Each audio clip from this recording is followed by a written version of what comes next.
Hello, everybody. I'm here with my friend Keenan. Hi, everyone. And hey, Keenan, you want to just explain like what you do?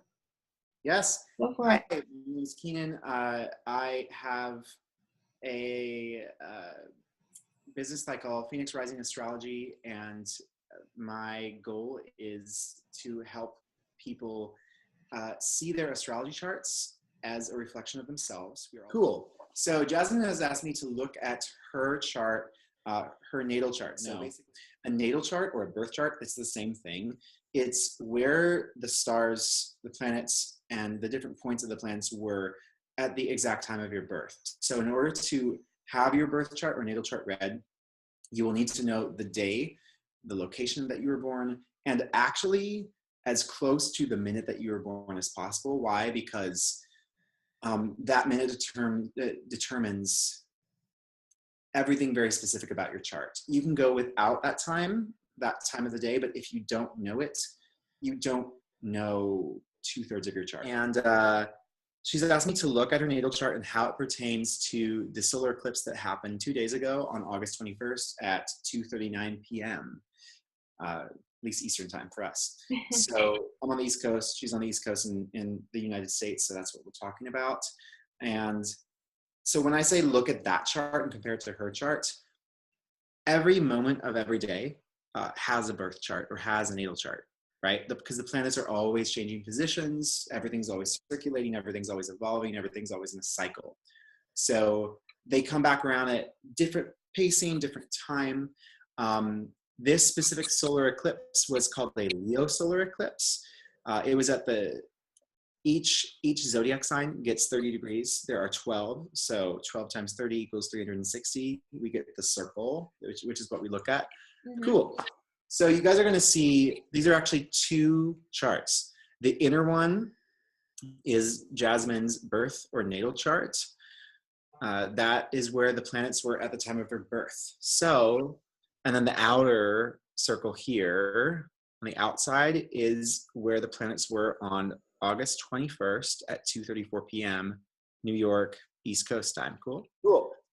So we usually talk about three things first when we identify someone's basic astrological DNA, okay? You usually know if you're like a Taurus or an Aries or a Scorpio or a Gemini or whatever, right? These are symbols, so I'll just have to explain to you because I use all the symbols because I'm bougie.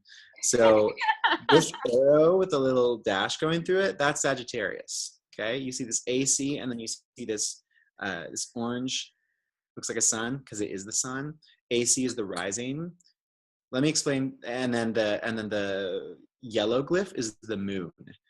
Those three, rising or ascendant, sun, and moon, are the three main identifiers when, for instance, like I talk to someone about their chart. It kind of is the most basic way of understanding something. That being said, you are not just your sun sign.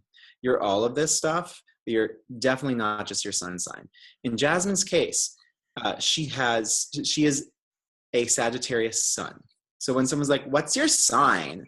I'll be like, Sagittarius. She's a Sagittarius, and she's actually a 29 degree, as you can see up there below where it says the date, it says sun, 29 degrees, 11 minutes. We call it Sagittarius. Okay. So that is a matured Sagittarius energy. Sagittarius energy, if you're a Sagittarius, you know, and maybe this will relate to you when I talk about this, but for those of you who don't know this, Sagittarius is the archer, it's the explorer, it's an archetype of a personality, of a type of human, of a type of soul. The Sagittarius seeks to explore bigger concepts in life and share them with others. It's a fire energy, which is why it's in red on this chart. She's a Sagittarius sun.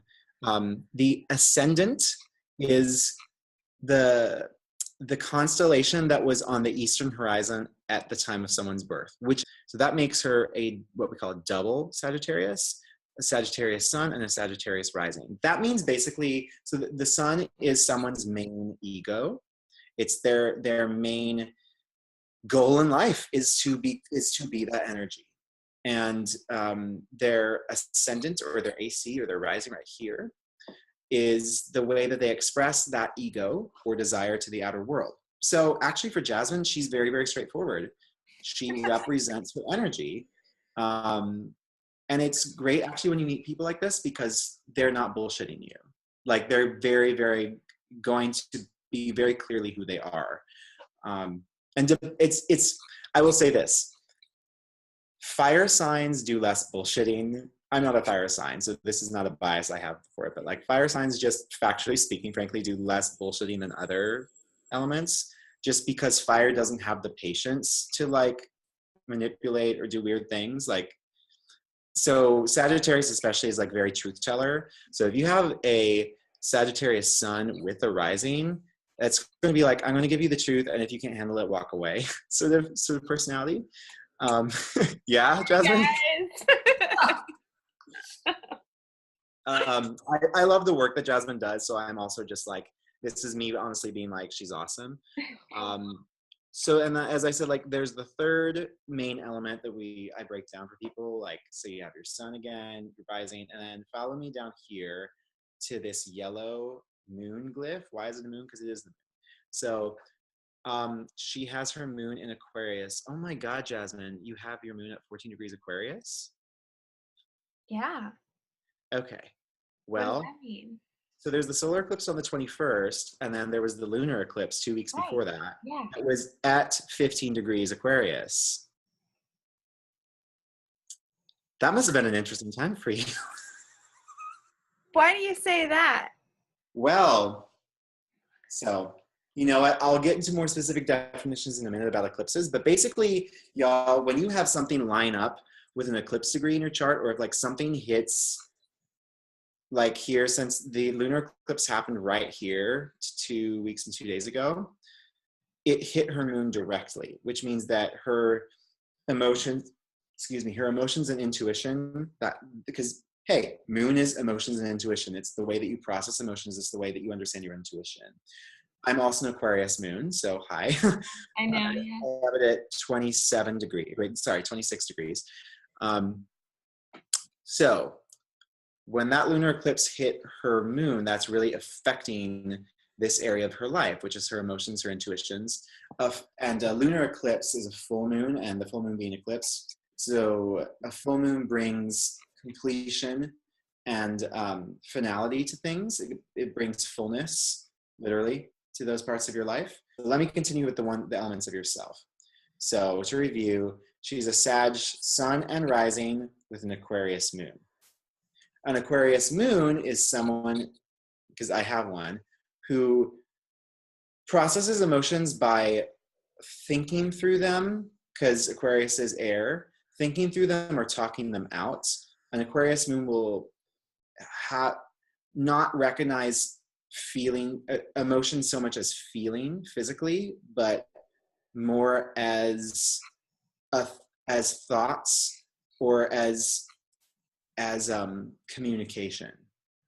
And for Aquarius is the energy that needs to establish tribe and equity between people by becoming a fierce individualist. So it's very interesting because Aquarius is the yin to Leo's yang. It's opposite. So where Leo is the leader, Aquarius is Leo leads by leading, Aquarius leads by following. I'll get into that. Well, actually, Jasmine, do you have questions? That's just interesting you said that because I went through a very interesting experience back in July that kind of like made me realize that, but I'm 100% like always been a real like leader. Like my whole life I've been the leader. And it was the first time in a long time I've had to lead by following. It was uncomfortable.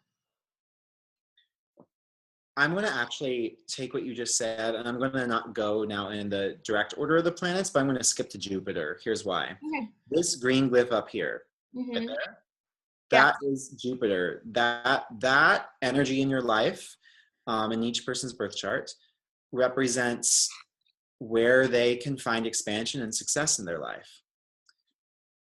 Jasmine has it in Leo, directly in the center of Leo. And in fact, it's opposite her moon. So that's very interesting. We'll get into opposites and all that stuff later. But basically, a Jupiter in Leo is someone who thrives and flourishes into their fullest self by being in charge and by leading a group. So yeah, there you go. You know me better than I know myself. Well, and so actually, yeah. So to that point though, I want to, my goal when I read charts for people is it's like, this is not stuff that you don't know, right? Like, Just bring but awareness to it. yeah, exactly. It's just bringing awareness.